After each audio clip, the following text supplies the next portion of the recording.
Krishna himself says, when someone reaches me in Sri Vaikuntham, sargepi nopajayante, when I continue to do srishti, they are not born again in this samsara. When I destroy this world, they are not destroyed, they are always with me in Sri Vaikuntham. So, from all these, we should know what bhakti is. Man manabhava, mad bhaktaha, mad yaji, mam namaskuru, mame vaishyasi yuktvevam atmanam matparayanaha. He says, all three faculties that you have should be given to me. Man manabhava, give your mind to me, keep thinking of me in your mind. Mad bhaktaha mad yaji mam namaskuru. The word mad bhaktaha should be joined with everything else. Mad bhaktaha manmanabhava, mad bhaktaha mad yaji, mad bhaktaha mam namaskuru. With devotion, keep thinking about me. With devotion, keep offering homage to me or do namaskaram to me. Similarly, manmanabhava mad bhaktaha mad yaji, keep doing archanam or service to me. So all this should be done with bhakti. If you do this, mame vaishyasi yuktvevam atmanam matparayanaha. If you consider me as the supreme goal and keep perform this bhakti, then you will eventually reach me. So this is what Krishna says. Bhakti is first developing devotion towards Bhagavan. For that devotion to grow, we should know more and more about him. Without knowing about someone, our devotion to them will not grow. Whether it be blind devotion or based on Jnanam, we need to know more and more about Bhagavan, his auspicious attributes, all the cheshtita or leela that he has done for us, all the help that he has done for us and more. So, Jnanam about Jivatma is first that it is different from Achetana, it is different from Ishvara, it is Nitya and it is equal. All Atmas are equal. This Jnanam becomes enlightened Jnanam only when we perform Karma Yoga, Jnana Yoga and reach Atma Sakshatkaram.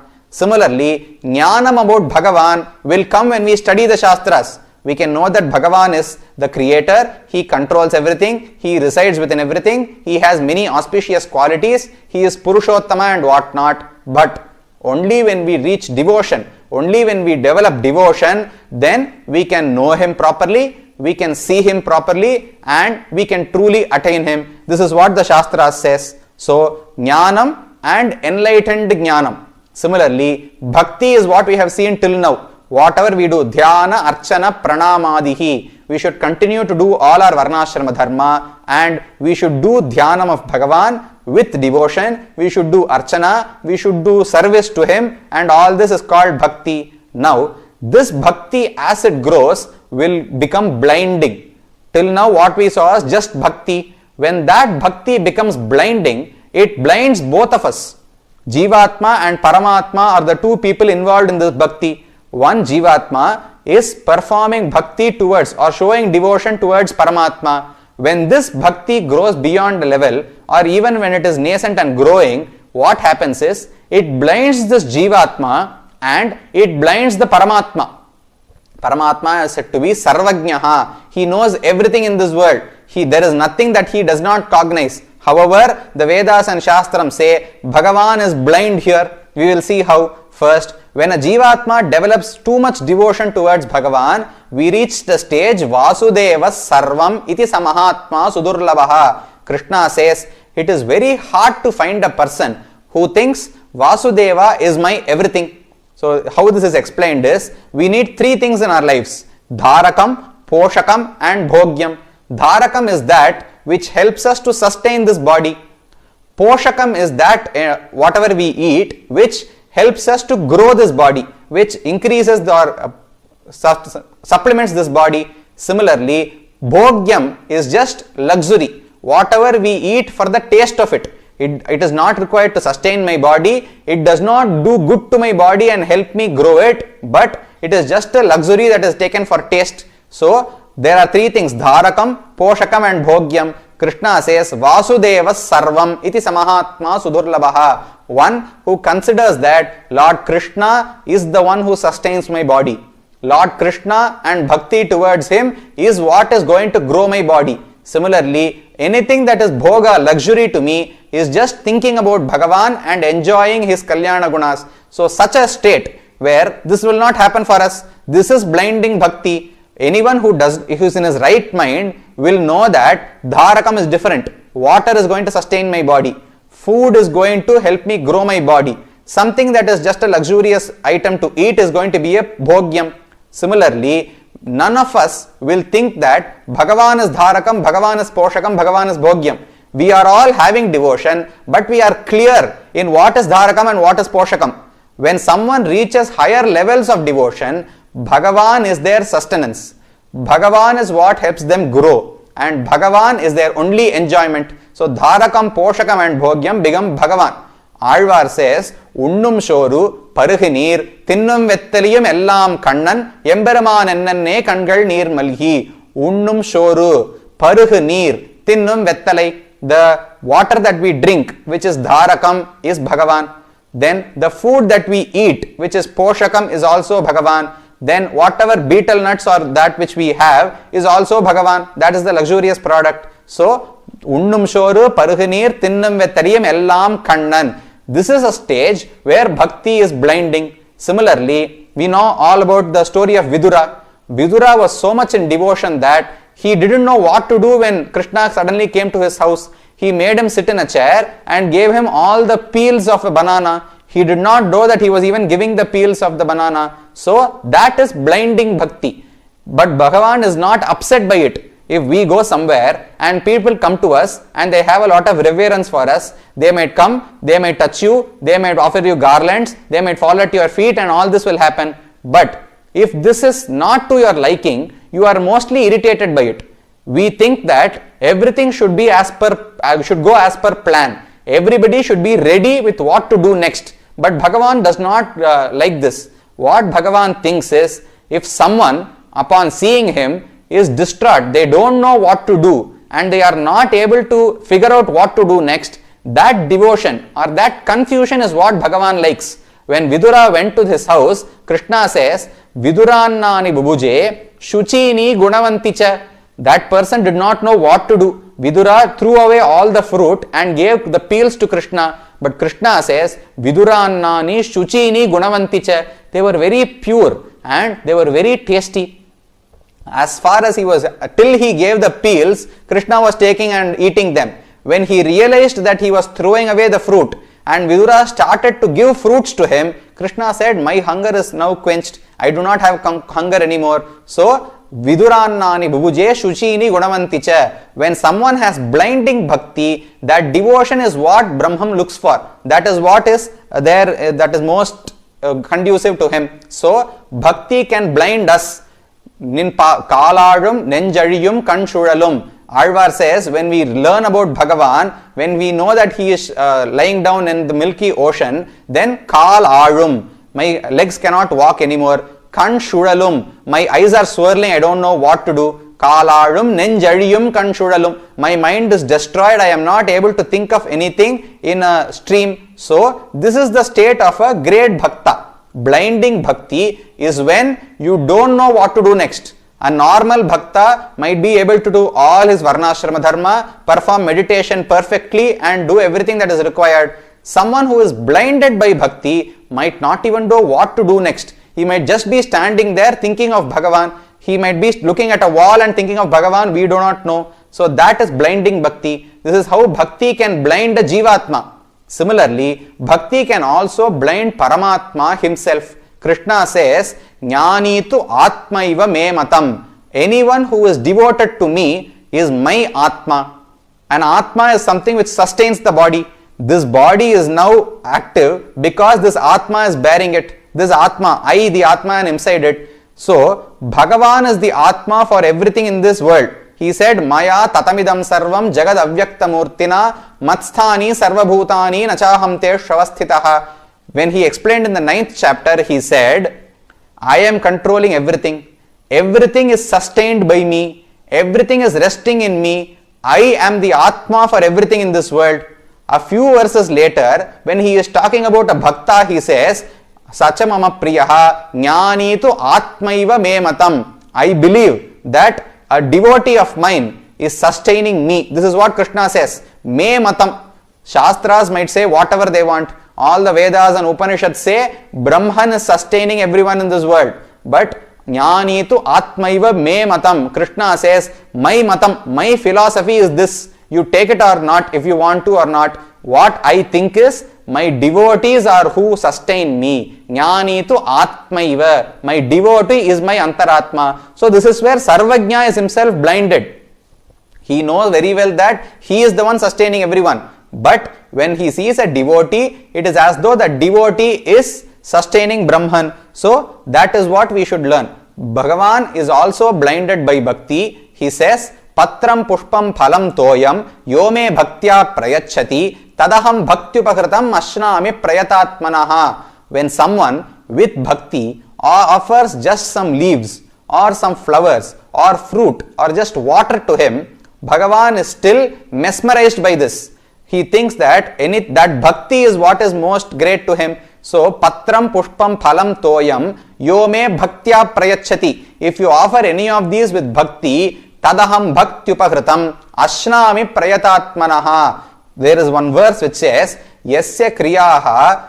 If someone does all activities because of his bhakti towards Bhagavan, it says, ya kriyas samprayuktasyuhu ekantagata buddhibihi. If someone's activity are started, are caused by their devotion to Bhagavan, then tas kriyaha, Bhagavan himself comes down. Pratigrinhati vai swayam. Devaha shirasa pratigrinhati vai swayam. Bhagavan comes down and accepts all those offerings with his head. Shirasa pratigrinhati. When we offer a small flower, there is no need. He can have very costly flowers also. But when a small poor person also offers a flower to Bhagavan, that flower can go to Trivenkadamudayan's head directly. It can be offered to the head of Bhagavan also. So Bhagavan bears that bhakti with his head. It is not the flower that he is bearing. It is the bhakti that is bearing. That is how Bhagavan is also blinded by this. So Jnanam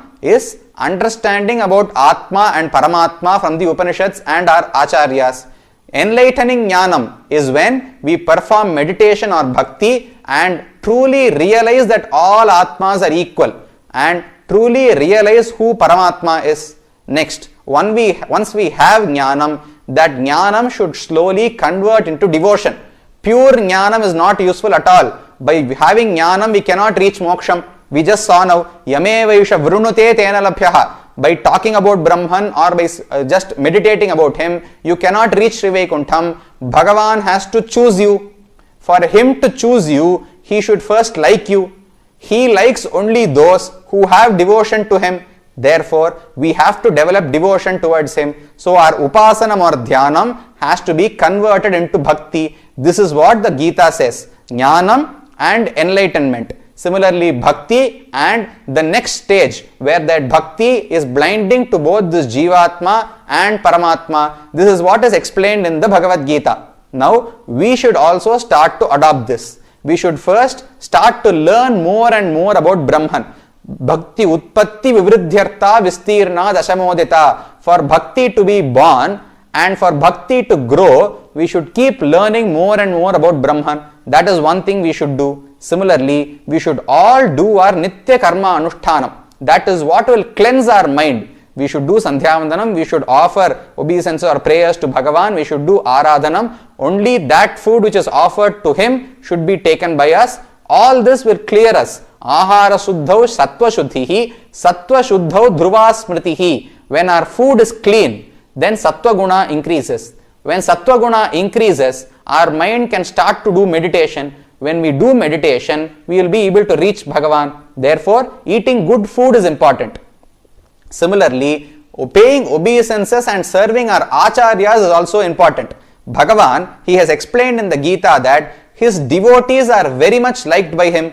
That bhakti or that affection that he has towards his devotees will not just stand there. It will overflow and come to everyone around us. Shastram says, Pashur Manushyah Pakshiva Yecha Vaishnava Samshrayaha Tenaiva Te Prayasyante Tadvishnov Paramam Padam. When there is a great devotee and we just stand in the shadow of the devotee, we need not do anything. We will also go to Mukti along with that devotee. Pashuhu Manushyaha Pakshiva. Be it an animal or a human being or a bird, Echa Vaishnava Samshrayaha. When we stand in the shadow of a devotee, in the shadow of a bhakta, then when Bhagavan is taking that devotee to moksha, his affection is not only up to that person. Anyone who is connected to that devotee is also the object of his affection. So we will also be taken to Sri Vaikuntham. So our only recourse is not to develop so much bhakti. Bhagavan does not expect us, each and every one of us, to be as devoted as Prahalada or as Swami Nammalvar. But we should all try to increase our bhakti. He is considerate. He sees our situation and considers how much this person is capable of doing. He does not expect everyone to have the bhakti of Prahalada. But if I have knowledge about Brahman today, has it increased tomorrow? Have I understood more tomorrow? Have I increased my bhakti day after tomorrow? We should always be on this path of increasing our devotion. This is what Bhagavan sees. Therefore, Jnanam and Bhakti. These are the two means. These are the two steps. Jnanam should eventually become Bhakti, and Bhakti will lead us to Moksham. So in the first day, the lecture on the first day, we saw how Upanishads explain equality. We should not see differences amongst Jivatmas. We should not think that we and Paramatma are completely opposites. We are also similar to Paramatma in certain aspects. All Jivatmas are completely similar in all aspects if they are left alone, if they don't have any connection with this samsara. This was what we saw the first day. Next, yesterday, we saw what karma is, how we accumulate karma, and how karma is destroyed when we do bhakti or sharanagati. This we saw using the Brahma Sutrams of sage Vedavyasa. Similarly, today we saw how Jnanam should grow into Bhakti and how Bhakti can lead us to Moksham. So these three topics have been covered in these 3 days. Now, why these 3 topics? I just need to give a small preface about that. This program is being conducted as part of the centenary celebrations of Vagarumta Varshi Velukkudi Sri Varadacharya Swamy, my grandfather, who was in this world from 1921 to 1991. This year, 2021, is his centenary year. That Thai Vishakham of next year, of this Tamil year, is going to be his 100th birth celebration. So, as part of that celebration, we wanted to conduct events or lectures, series of lectures in all places that were associated with him. He, Vagamata Varshi Swamy, first began his life by his education in Tirumala. From 1938 to 1942, he studied at the Oriental College in Tirumala under the graces of Tirupati Devasthanam and Thiruvenkadamudayan, and that is where he learnt his Shastrams and Vishishtadvaitam. He also studied under Periya Kelvi Appan Ramanujiyar Swamy of Tirumala, Periya Jiyar Swamy. So, we wanted to conduct the first set of lectures in Tirumala, but due to circumstances, we were not able to. However, these 3 topics that we saw today are offered to Bhagavan Sri Thiruvenkadamudayan Srinivasa Perumal. These 3 topics are related to Srinivasa. When Bhagavad Ramanuja says in his first invocatory verse in Sri Bhashyam, he says, Akhila Bhuvana Janmas Thema Bhangadi Leele Vinata Vividabhuta Vrata Rakshika Dikshe Shruti Shirasi Vidipte Brahmanish Srinivase Bhavatu Mama Baraspin Shemushi Bhakti Rupa. In this one shloka, he explains all 3 concepts that we have seen in these 3 days. Akhila Bhuvana Janmas Thema Bhangadi Leele. Akhila Bhuvanam. All the worlds that are present in this universe. Akhila Bhuvana Janma Sthema Bhangadi Leele. The creation, sustenance and destruction of all these worlds is done as a playful act by Bhagavan. Leela means a playful act. So Bhagavan does not discriminate amongst Jivatmas. He creates everyone. He sustains everyone. If he had some partiality, or if he liked some Jivatmas and did not like some Jivatmas, he could say, I will only save these people, I would not sustain any others in this world. He does not do that. He is common to all. As part of equality, we saw Samoham Sarva Bhuteshu. All Jivatmas are equal from Bhagavan's standpoint. So he says, Akhila Bhuvana Janma Sthema Bhangadi Leele. No one is left out. Everyone is created, sustained and destroyed because of Bhagavan. This is equality among Jivatmas and how Bhagavan views everyone as equal. Next, Vinata Vividhabhuta Vrata Rakshaika Dikshe. Vinata. those who are humble to him, those who fall at his feet and surrender to him, those who perform Sharanagati, Vividha Bhuta Vrata. It is of many kinds. Anybody can perform Sharanagati. Gajendra, an elephant, performs Sharanagati. Prahlada, a Rakshas, Asura, performed Sharanagati. Similarly, humans, many people have performed Sharanagati. So, Vinata, Vividha Bhuta Vrata Rakshaika Diksha. Rakshanam, protecting them or saving them, means removing whatever is not liked by them. Anishta Nivritti and Ishta Prapti. Anything that is not good must be removed. What they desire must be given to them. This is what Rakshanam means. So, what does a Sharanagata want? He wants to get rid of this samsara. He wants all his papa and punya to be removed, and he wants to attain Sri Vaikuntham. Bhagavan does that. Vinata Vividha Bhuta Vrata Rakshaika Dikshe. Rakshanam means saving somebody. Saving is nothing but removing the hurdle that is there in their path and helping them reach their destination. Removing hurdles is what we saw on the second day. Karma and redemption, karma and kripa of Bhagavan was what is keeping us and removing us from this world. Karma is why we are here. Bhagavan's kripa is why we are able to leave this world and go to mukti. So, Vinata Vividha Bhuta Vrata Rakshaika Dikshe Shruti Shirasi Vidhipte.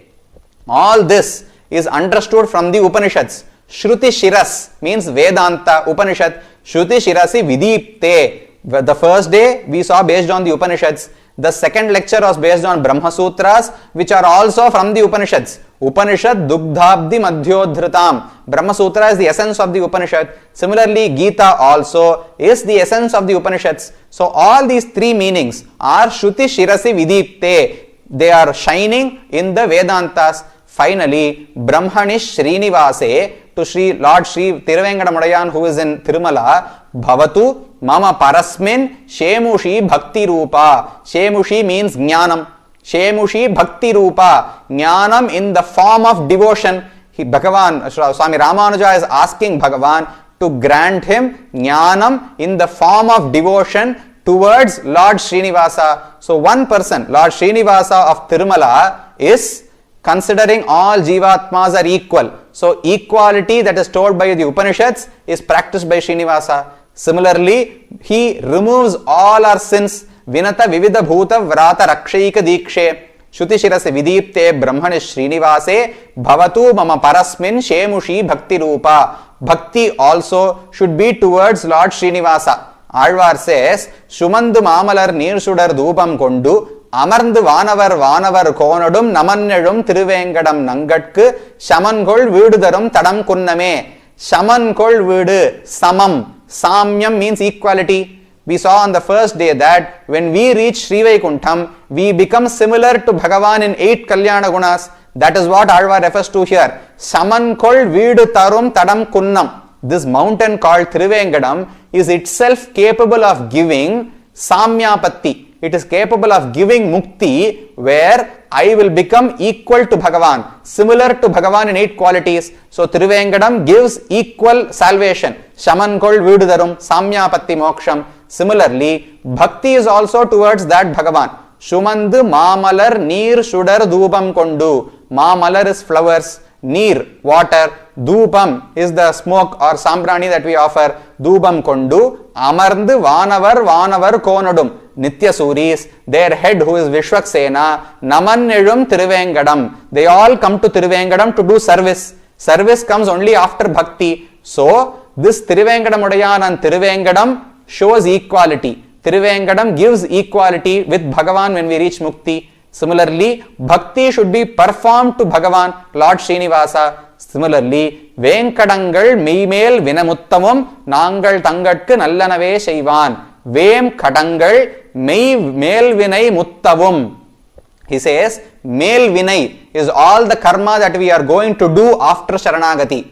Kadangal, debt, is all the karma that we have accumulated before. Kadangal, Mel Vinay Muttavum, Vem, they are all scorched, they are all burnt. So, what we saw on the second day, how karma is destroyed, is also there by Lord Srinivasa's will. This is also a song for Thiruvengadam. The word Venkata itself means that all karma is scorched. Kadan means karma. and Vem means scorching or burning them. So Venkata, this Lord Srinivasa treats everyone equally. He views all Jivatmas are equal and he saves them. He removes all the karma of his devotees and grants them mukti, and he is the deity towards which Alvar wants to perform bhakti. Even Nitya Suris want to perform bhakti. So these three topics that we have seen in these 3 days are all connected to Lord Srinivasa of Tirumala. Since we wanted to hold this program, this event in Tirumala itself, but we were not able to do so, the topics that we saw here in these 3 days were connected to Srinivasa. This event is offered to the lotus feet of Srinivasa, and we pray to Lord Srinivasa to grant everyone with Jnanam, with the vision of equality, and soon they should be get rid of their karma and reach salvation. So Shriyah Kantaya Kalyana Nidhaye Nidhayarthinam Shri Venkata Nivasaya Srinivasaya Mangalam Shriman Mahabhutapure Shrimat Keshava Yajvanaha Kantimatyam Prasutaya Yatirajaya Mangalam. Saying these final verses, I conclude my speech. I thank you all for attending this lecture on these 3 days and lending your ears to me. And when we conduct more programs in the future, we will inform you, and I request you all to lend your support and your ears again to us. Thank you.